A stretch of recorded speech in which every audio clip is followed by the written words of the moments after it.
Anne est une jeune femme isolée dans la campagne. Pourtant, son rêve est de devenir danseuse. Chaque jour, elle danse dans la ferme. Ses seuls spectateurs sont les animaux autour d'elle. Malgré cela, elle n'abandonne jamais son rêve. Un jour, sa mère lui demande d'aller en ville acheter des médicaments. C'est la première fois qu'Anne se rend en ville.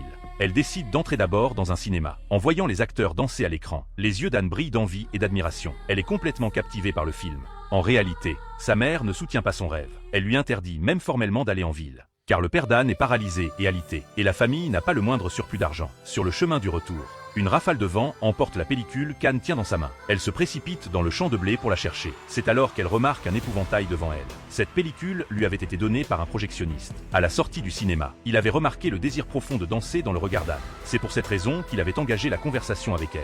Anne rêvait de lui parler, mais en pensant à sa mère autoritaire, elle avait dû refuser. Au moment de se quitter, le projectionniste lui avait offert une pellicule en souvenir.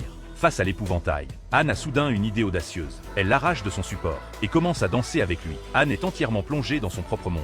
Mais lorsqu'elle ouvre les yeux, l'apparence de l'épouvantail l'épouvante. Elle pousse alors un cri de rage.